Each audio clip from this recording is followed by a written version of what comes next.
Napakataas nga ng paglalagyan nga ng ilaw mga mare, tingnan nyo naman nga. Bago sana ako pumasok sa eskwelahan ay maglalay pa nga ako mga mare, kaya lang naubusan na nga ako ng oras, kaya sabi ko pagdating ko na nga lang o kaya mamayang gabi na lang. Etong bata naman nga na to mga mare, ayan, nainitan na naman nga, kaya pinaliguan na naman nga ng lola niya nga dito. Napakahilig talaga nito sa tubig. Buti na nga lang din mga mare mahilig sa tubig, kaya hindi ako nahihirapang paliguan to. Naalala ko tuloy mga mare nung maliit pa siya, akala ko kapag papaliguan ko siya ay talagang matatakot siya o kaya naman iiyak, kasi ganun yung palagi kong nakikita sa mga baby. Pero napakatahimik niya lang mga mare kapag pinaliliguan ko, kaya hindi nga ako natatakot. Hanggang ngayon naman nadala niya mga mare yung hindi nga siya takot sa tubig. At eto't pala't pinahabol pala natin yung magiging hagdan nga dito. Paano ba naman kasi etong si Gael gustong nga umakit sa hagdan? Dito na nga rin pinalagay mga mare sa may bubong dahil mas maganda nga rito. Lalo na nga kapag pupunta ka dito maulan, at least hindi ka nga mababasa. Pagkatapos nga nila dyan mga mare sa hagdan, eto naman nga ang nasikaso nila, yung paglalagyan nga ng ilaw. Siguro bukas ay matatapos na talaga to mga mare, yung ilalagay mo na nga lang siya sa may saksakan ba yun? Pero apat nga lang to, pero maglalagay pa nga tayo ng malalaking ng solar dito mga mare, para talagang maliwanag na maliwanag nga mga mare dito, at hindi nga nakakatakot nga sa gabi. Natawa tuloy ako sa ilaw, napakataas, para tuloy tayong nasa kalsada. Yung alam mo yung sa gilid mga mare ng kalsada, yung mga daanan talaga. Pero okay na rin yung ganito kataas para hindi nga maabot ng kung sino man nga ang gustong pumunta dito. Kaya naman nga eto't pinagtulungan na nga rin nila dito mga mare. Marami nga rin sa inyong nagsasuggest na dapat isunod naman nga natin yung tubig nga dito. Bale kasi mga mare, kung magpapagripo nga tayo yung nawasa, marami nga kailangan nga natin ng tubo mga mare. Talaga kasing malayo nga eto, bandang dulo na nga rin tayo. Napakakonti nga rin mga mare ng tubig kapag nga gabi lang ang malakas, kaya nga nagpatangke nga tayo dun sa kabila. Kapag kasi wala talagang tangke, wala din mga mare mapapakinabangan nga sa umaga. Pero ang naisipan nga namin dito yung magpapabaon na lang tayo ng tubo, tapos i-connect natin sa mga gripo mga mare, para hindi na rin tayo magbabayad sa tubig. Pero syempre kailangan lang din talaga natin pag-ipunan dahil may kamahalan nga din yun mga mare. Sa ngayon naman marami naman nga sila ditong mag-iigib, tapos marami rin naman nga tayong drum at may kolong-kolong din naman. Meron din naman nga tayong pinagkukuhanan nga dito mga mareng balon, at sanay talaga tayo sa balon. Sino dito mga mare yung nakaranas na balon nga ang kanilang pinagkukunan nga ng tubig? Naalala ko tuloy dati kapag nga naubusan kami ng tubig sa nawasa, yung galing nga sa labasan, ang ginagawa nga ni mama kapag nga no choice na talaga ay yung pagpapakulo na lang siya sa takuri ng tubig galing balon. Yung pangkapi-kapi lang mga mare,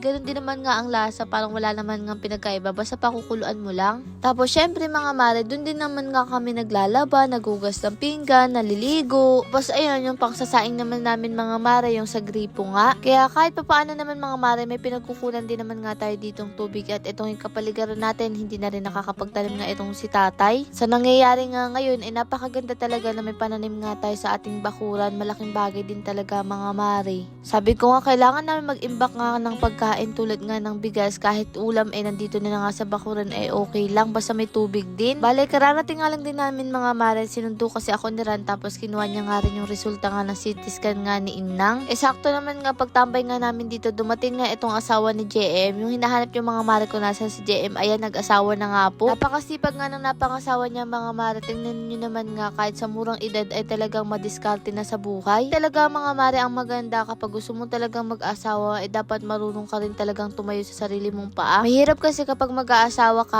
aasa ka pa sa mga magulang mo. At eto nga, tumambay na muna nga kami dito mga mare. Lord, maraming pong salamat sa lahat ng blessing, at syempre sa inyong mga mare. Paano ba yun, bukas na lang ulit?